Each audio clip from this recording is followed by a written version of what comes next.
নাগরিকত্ব তো নির্বাচন কমিশনের কাজ না। আমরা তো প্রথম থেকে বলছিলাম নির্বাচন কমিশনের ঘাড়ে নাগরিকত্ব যদি ফেলেই দিয়ে থাকে, অন্যায় করেছে, তাহলে এখন আবার ইম্পাওয়ার্ড কমিটি কেন নির্বাচনের এই কমিশনের প্রক্রিয়া চলাকালীন? তাহলে আসলে নির্বাচন কমিশন এই কাজটা করতে পারে না, এখন ধরা পড়ে যাচ্ছে, এখন বিপদে পড়ছে। তাই এখন হঠাৎ করে সরকার একটা আলাদা করে এম্পাওয়ার্ড কমিটি করেছে। এটা কি নাগরিকত্ব দেওয়ার জন্য? যদি হয় তাহলে এতদিন দেয়নি কেন? 2014 সরকার এসছে, 2019-এ আইন করেছে, 2019-এর পরে এতগুলো বছর চলে গেছে, না নাগরিকত্ব কাউকে দিতে পারেনি, তাহলে কদিন পরে দিত। নির্বাচন কমিশনের এই প্রক্রিয়ার মাঝখানে মানে যেটা ভেবে রাজনৈতিক মনোভাবে ভোটার তালিকাকে কলুষিত করতে চেয়েছিল, বুঝেছে ওটা বুমেরাং হয়ে যাচ্ছে। নির্বাচন কমিশন প্রথম থেকে যেভাবে চলেছে, আমরা বলেছি নির্ভুল ভোটার তালিকা তৈরি করার চাইতে তাদের অন্য কোনো মনোভাব বেশি কাজ করেছে, এ নিয়ে কোনো সন্দেহ নেই। নির্ভুল ভোটার তালিকা অন্যান্য রাজ্যে কোথায় কী হলো আমি জানি না, কিন্তু পশ্চিমবাংলায় এটা যে মানুষের নাম কেটে দেওয়ার একটা প্রচেষ্টা, এটা নিয়ে কোনো সন্দেহ নেই। অন্যান্য রাজ্যে অনেক নাম বাদ গেছে, পশ্চিমবাংলাতেও কিছু নাম বাদ গেছে, এখনো পর্যন্ত খানিকটা জেনুইন নাম বাদ গেছে বলে মনে হচ্ছে, মৃত ইত্যাদি ইত্যাদি। কিন্তু তারপর নির্বাচন কমিশনের লজিক্যাল ডিসক্রিপেন্সি সহ নতুন নতুন নিয়ম পশ্চিমবাংলায় চালু করেছে। সরকার অফিসার দেয়নি, এটা যেমন সরকারের অপরাধ, তেমন সরকার অফিসার দেয়নি, তার সুযোগে নির্বাচন কমিশন মাইক্রো অবজারভার লাগিয়ে দিয়েছে। এবং তারপর দুয়ে মিলিয়ে এমন ঝগড়াঝাটি ইত্যাদি ইত্যাদি শুরু করলো যে শেষমেশ সুপ্রিম কোর্টকে বলতে হলো trust deficit between two constitutional authorities, two constitutional bodies. অন্যান্য রাজ্যে হলেও 28 তারিখে শেষমেশ একটা তালিকা বেরোবে, সেটাই পূর্ণাঙ্গ তালিকা বলে বলা যাবে? যদি না বলা যায় তাহলে বাকি সামারিটা সেকেন্ড স্লট কবে বেরোবে? নাকি আবার থার্ড স্লটের জন্য অপেক্ষা করতে হবে? তাহলে কবে কোন ভোটারের পরিপ্রেক্ষিতে ভোট হবে? সব মিলিয়ে একটা জটিলতা এবং যন্ত্রণার মুখোমুখি বাংলার মানুষকে হতে হবে কিনা এই প্রশ্নটা আসছে। গরিব মানুষের কাগজের দুর্বলতা আছে, গরিব মানুষের নামের বানানেও গণ্ডগোল বেশি থাকে, বিশেষ করে একটু প্রান্তিক মানুষের নানান কারণে। এমন একটা পাবেন প্রান্তিক মানুষের নাম এবং টাইটেল যেটা বানান নিয়ে অনেক রকম গণ্ডগোল করা যায়, তাহলে বিপদে কে পড়তে যাচ্ছে? এবং সেইটা যদি জুডিশিয়াল অফিসারদের ওপর নির্ভর করা হয়, এক, রাজ্য সরকার থেকে আস্থা সরিয়ে নিল সুপ্রিম কোর্ট, দুই, জুডিশিয়াল অফিসাররা করতে গেলে সেটা কি তাড়াতাড়ি করে করা সম্ভব, নাকি সময় বেশি যাবে, নাকি মানুষের নাম সব ফেরত আসবে, তার সুযোগটা কমে যাবে?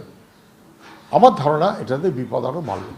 রাজ্যের সরকার সে যথাযথভাবে অফিসার দেওয়ার মধ্য দিয়ে অন্তত অনেক ধরনের অসুবিধাগুলোকে কাটিয়ে দেবার যে ব্যবস্থা ছিল, ইয়ারোর দায়িত্ব, ডিওর দায়িত্ব, ঠিক সেইভাবে চলার যে সুযোগ ছিল, পদে পদে ভুল করতে করতে, ইচ্ছাকৃতভাবে ভুল করতে করতে অফিসারদের অপরাধী বানিয়ে দিয়ে রাজ্য সরকার বোধহয় মজা দেখেছে।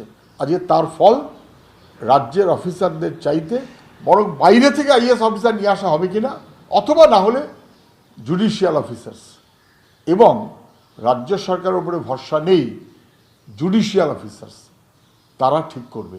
এটা রাজ্য সরকারের কার্যত কোনো সন্দেহ নেই, তার উপরে একটা চপেটাঘাত। নির্বাচন কমিশন এবং রাজ্য সরকার যেভাবে পারস্পরিক দ্বৈরথে নেমেছে, ট্রাস্ট ডেফিসিট স্পষ্টত বলেছে। নির্বাচন কমিশন অবশ্যই ট্রাস্টেড নয়, বিজেপির বকলমে কাজ করছে, কোনো সন্দেহ নেই, কিন্তু রাজ্যের মানুষ তার ভোটের অধিকার রক্ষা পাক এই মনোভাবে সরকারের যে অ্যাটিটিউড নেওয়ার সুযোগ ছিল, মৃত মানুষের নাম বাদ যাক, সেই অ্যাঙ্গেলে যে অ্যাটিটিউড নেওয়ার সুযোগ ছিল রাজ্য সরকার সেই মনোভাবে চলেনি।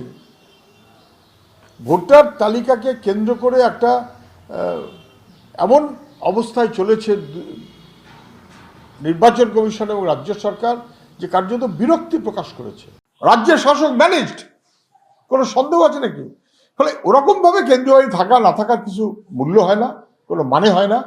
রাজ্যের সরকার এবং শাসক তারা মানুষকে নিরাপত্তা দিতে পারছে না, ভোটের নিশ্চয়তা দিতে পারছে না।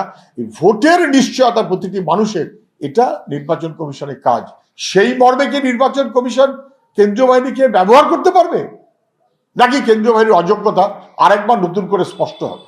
ভরসা নেই মানুষের। কমিশন রাজ্যের আইন শৃঙ্খলা নিয়ে উদ্বেগ প্রকাশ করেছে। এমনকি ডিজি পর্যন্ত একটা সাধারণ কথায় উত্তর দেওয়ার মতন যোগ্যতা নেই। সুপ্রিম কোর্টে বারে বারে আমাদের রাজ্যের আইন শৃঙ্খলা সেটা নিয়ে কটু কথা আসছে, খুবই বিপজ্জনক। কিন্তু বাংলার মানুষের মাথা হেট হয়ে যায়, নিচু হয়ে যায়, মুখ কালিমালিপ্ত হয়ে যায়। কি সর্বনাশের জায়গাতে নিয়ে গেছে পশ্চিম বাংলাটাকে। বামফ্রন্টকে কালিমালিপ্ত করতে গিয়ে দফায় দফায় ভোট এবং কেন্দ্রীয় বাহিনীর কথা মুখ্যমন্ত্রী বলতেন, দফায় দফায় ভোট এবং কেন্দ্রীয় বাহিনী মুখ্যমন্ত্রী বলতেন। আজকে তার চাইতে হাল, তখন এই প্রশ্ন উনি অন্যায়ভাবে করেছেন, এখন পশ্চিমবাংলার হাল খুব খারাপ। তখন যদি উনি বলেন যে না না কেন্দ্রীয় বাহিনী ছাড়া হবে না, এখন ডবল ট্রিপল কেন্দ্রীয় বাহিনী ছাড়া হবে না, অথচ এক দফায় ভোট কি দু দফায় ভোট।